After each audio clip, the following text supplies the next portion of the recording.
झुग्गी झोपड़ी के बच्चे चांदनी को चांदनी दी के नाम से जानते हैं। वो आज वॉइस ऑफ स्लम में 18 साल की उम्र में उन्होंने इस संस्था की शुरुआत की थी।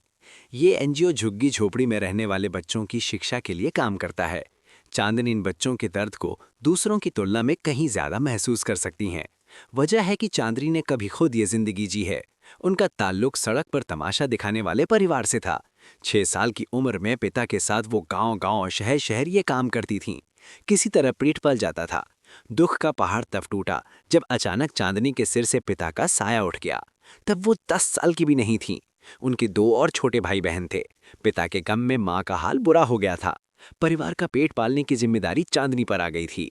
उन्होंने कूड़ा बीनना शुरू कर दिया, फूल और भुट्टे बेचे। उन्होंने वो समय देखा है जब उनसे लोगों ने "ए लड़की, ओ कितने पैसे लेगी तू मेरे साथ चलने के?" यहाँ तक कहा। लेकिन चांदनी इन सब को सहकर आगे बढ़ती गईं और कारवां बनता गया। आज अपनी संस्था के जरिए वो न केवल सैकड़ों बच्चों को पढ़ा रही हैं, बल्कि उनकी सशक्त आवाज भी हैं।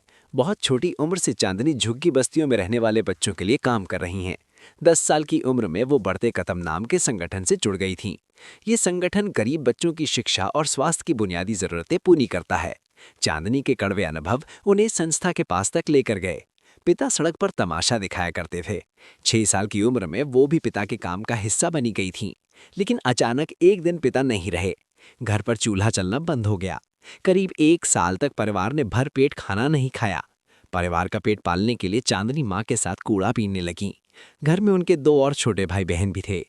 चांदनी सुबह 3 बजे तड़के सड़क पर कूड़ा बीनने निकलती थीं। वो ऐसा बिल्कुल करना नहीं चाहती थीं, लेकिन परिवार चलाने के लिए ये जरूरी था।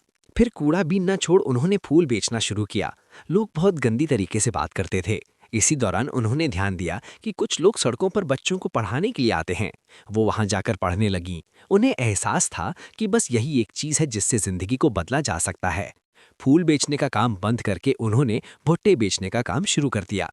भुट्टा खरीदने के लिए उन्हें नोएडा से दिल्ली जाना पड़ता था। वो करीब 50 किलो भुट्टा लेकर आती थीं। इसके लिए उन्हें सुबह 4 बजे मंडी पहुंचना पड़ता था। कारण ये था कि समय बढ़ने के साथ मंडी में भाव बढ़ते जाते थे। गाड़ी भी नहीं मिलती थी। चांदनी मंडी में भुट्टा लेने रोजाना बस से जाती थीं। एक दिन चांदनी की बस छूट गई। उन्होंने एक कार देखी। ड्राइवर से पूछा, क्या वो मंडी चलेंगे? ड्राइवर ने इसका जवाब हाँ में दिया। जब चांदनी ने दूसरी सवारियों को लेने की बात कही तो ड्राइवर ने कहा कि वो आके सवारियां ले लेगा। उसने ये भी कहा कि उसे वैसे भी उधर ही जाना है। चांदनी के बैठने पर ड्राइवर तेजी से कार भगाने लगा। जब चांदनी ने उससे और सवारियां लेने के लिए कहा तो वो बोला, तो कितने पैसे लेगी? बोल जितने पैसे चाहिए। जितना तू एक हफ्ते में कमाती है तुझे तुरंत दूंगा। चांदनी बहुत ज्यादा डर गई थी। होने लगा कि बस अब वो बचेंगी नहीं।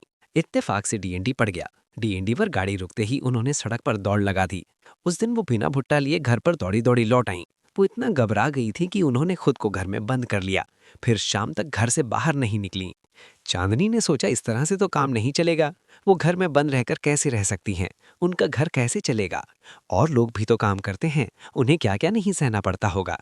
चाइल्ड राइट्स के बारे में उन्होंने और जानकारी हासिल की।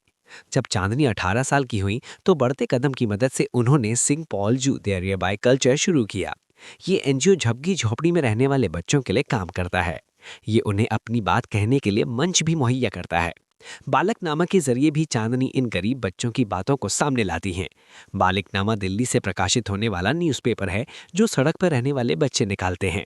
इसमें उस तरह के सभी विषय उठाए जाते हैं जिनसे सड़क पर रहने वाले बच्चों की जिंदगी पर असर पड़ता है।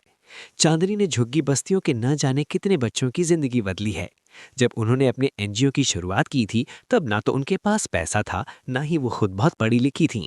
बस को करने का जज्बा था। उन्हें इस काम में लोगों का सपोर्ट मिला। कुछ पैसा उन्होंने भी छुटाया। फिर वो झुग्गी बस्तियों के बच्चों को पढ़ाने लगीं। धीरे धीरे उन्होंने 3 मंजिल का एक खास तरह का स्कूल भी बना डाला। इसमें करीब 400 बच्चे पढ़ते हैं।